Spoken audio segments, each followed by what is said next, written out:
Ladies and gentlemen, buckle up because we're diving deep into the heart of Big Blue, the unyielding soul of the New York Football Giants, where the echoes of legends like Lawrence Taylor's ferocious sacks and Phil Simms' laser-guided throws still reverberate through the Meadowlands. This isn't just a team, it's a legacy forged in the fires of blue-collar grit. From the Mara family's visionary stewardship that turned a fledgling franchise into an NFL powerhouse to those unbreakable defenses of '86 and '90 that crushed opponents with sheer willpower and tactical brilliance. Think Bill Belichick's masterminded schemes that held the Bills to just 19 points in Super Bowl 25. And oh, the Eli Manning era? That underdog magic, 2 improbable Super Bowl runs against the mighty Patriots, proving that Giants' pride isn't about flash, it's about resilience, about rising when the world's counting you out. But now, in this pivotal 2026 offseason, the G-men stand at a crossroads, hungry to reclaim that glory. And folks, the whispers are getting louder about a potential game-changer who could redefine everything. Before we break down these massive updates, make sure you're part of the Big Blue faithful. Subscribe to the channel right now, smash that like button, and drop your take in the comments. Does the Giants' pride agree with what's happening? I want to see your energy down there.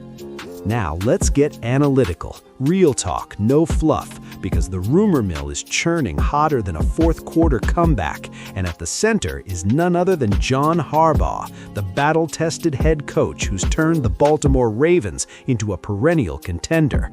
But could he really swap the purple for Big Blue? According to veteran NFL reporter Tony Grossi spilling the beans on ESPN Cleveland, it might take a king's ransom to lure him away from whatever post-Ravens path he's charting. Grossi, drawing from a league insider source, laid out Harbaugh's supposed demands, and they're sky-high, folks. A whopping $20 million per year for himself, another $10 million earmarked for top-tier assistant coaches, total authority over the roster, and the cherry on top, hand-picking his own personnel consultant to shape the team's future. This isn't just about money, it's about power, reshaping the franchise in Harbaugh's image, far beyond what he wielded in Baltimore, where he shared the reins with GM Eric DeCosta on draft picks and free agent hauls. And Grossi didn't stop there. He pegged the Giants right in the mix, alongside the Browns, Dolphins, and Falcons as the 4 squads most likely duking it out for Harbaugh's services. But here's where I pause, dramatically, because this is speculation from a source, not gospel truth. Yet for the sake of dissecting this like a pro scout breaks down film, let's assume it's on the table. Would the Giants bite? Financially? Absolutely. Forbes ranks Big Blue as the 4th most valuable sports franchise on the planet, clocking in at a staggering $10.1 billion. Shelling out $20 million for a coach with Harbaugh's pedigree, a Super Bowl champ in 2012, multiple Coach of the Year nods, and a track record of turning Lamar Jackson into an MVP dynamo. Shouldn't even be a debate if the Mara family truly believes he's the catalyst to snap this decade-long funk of inconsistent play. Add $10 million for elite assistants, that's investing in a staff that could revolutionize the Giants' schemes, bringing in minds versed in Harbaugh's pressure packages that blitz from every angle, or his RPO concepts that keep defenses guessing, blending run-pass options with the kind of misdirection that echoes the '86 Giants' own hybrid fronts under Parcells. But the rub. The potential flashpoints lie in that roster control and the idea of Harbaugh installing his own GM-like consultant. Dive into Giants history, and you'll see no head coach has ever held absolute sway over the personnel. Even the great Bill Parcells, that Hall of Famer who coined the iconic line, "If they want you to cook the dinner, at least they ought to let you shop for some of the groceries," pushed for more input back in the day, but got stonewalled by the front office. The Mara family, stewards since Wellington Mara founded this empire in 1925, have always emphasized collaboration, GMs like Ernie Accorsi or Dave Gettleman holding final say, yet guiding the coach's vision, as seen in the Eli Manning era, where drafts targeted pieces like Plaxico Burress to fuel those clutch playoff drives. But when visions clash, GM wins out, and that's bred dysfunction, like the mismatched rosters that plagued the post-Eli years, where offensive lines crumbled and defenses lacked the edge of those 90 squads that featured Hall of Famers like Michael Strahan precursor Lawrence Taylor. Speaking of which, let's layer in some tactical depth here, because if Harbaugh steps in, imagine the shift from our current setups. The Giants have toyed with 3-4 alignments under coordinators like Wink Martindale in recent years, but Harbaugh's Ravens thrive on versatile fronts that morph into 4-3 on passing downs, unleashing exotic pressure packages. Think safety blitzes and stunts that could supercharge our pass rush. Pair that with RPO-heavy offenses tailored to a mobile QB, and suddenly Daniel Jones or a draft pick thrives, evoking memories of Eli's play-action bombs off the 2007 run game. But to make it work, Harbaugh needs that authority to ditch underperformers and stockpile talent that fits. None of this committee by discord stuff that's left us with mismatched pieces. Now for the human element. I've got ears to the ground, and here's what I'm hearing from inside the building.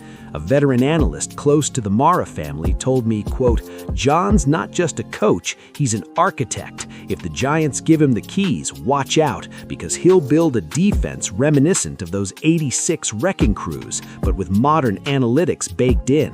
It's a no-brainer for a franchise starving for sustained success." Another source, a former Giants scout, whispered, "The money's fine, but roster control, that's where John draws the line. He's seen too many good coaches undermined by front office meddling, like what happened to Coughlin in his later years." And from a current player rep, this gem. Us guys in the locker room, we'd love Harbaugh's intensity. It's that blue-collar mentality we crave, turning practices into battles that echo the Parcells era. Once a giant, always a giant. But we need a leader who demands excellence without excuses. Shifting gears, let's zoom in on a biographical deep dive that ties this all together, because if Harbaugh arrives, he'll lean on stars like Dexter Lawrence to anchor that defense. Big Sexy, as they call him. This 6'4", 340-pound behemoth out of Clemson has been dominant since his 2019 draft day, racking up Pro Bowls with his bull rush power that collapses pockets like a tidal wave. Last season alone, he notched 8.5 sacks and 21 QB hits, forcing offenses to double-team him on 70% of snaps, numbers that scream elite disruptor. But link him to a legend? Lawrence channels the raw ferocity of Lawrence Taylor himself, LT, the original number 56 who redefined pass rushing in the 80s with 132.5 career sacks, including that 86 campaign where he terrorized QBs en route to MVP honors. Dexter's got that same unblockable twitch, that ability to shed blockers and hunt, but with modern technique, quick swim moves and leverage that could evolve under Harbaugh's schemes into something historic, perhaps even surpassing LT's impact if paired with complementary pieces like edge rushers in a reloaded 3-4 front. It's that Giants' DNA, interior dominance fueling the whole unit, turning games into trench wars where the blue prevails. Yet back to the crux, would the Giants upend their power structure for Harbaugh? The current model hasn't delivered sustainable wins since the Eli Manning's twilight, with playoff droughts and coaching carousels eroding that G-men mystique. Maybe it's time to pivot, to empower a coach-centric approach like the Steelers with Tomlin or the Chiefs with Reid, where alignment breeds championships. If discord brews between a GM and coach, as history shows, from Parcells' frustrations to Ben McAdoo's short-lived tenure, it festers, killing momentum. For Harbaugh, Resolving that at the root means granting him veto power on rosters, perhaps even supplanting the GM with his consultant pick, ensuring every draft choice and signing aligns with his vision, be it bolstering the O-line for RPO explosions or stacking linebackers for those 90s-style run stuffs. Reports say the Giants and Harbaugh are slated to meet next week, right as wildcard weekend shakes up the coaching landscape. More openings could pop, complicating the chase with those Dolphins or Falcons swooping in. But if Big Blue wants to interrupt this pattern of mediocrity to reignite the fire that burned bright under the Mara's watchful eyes,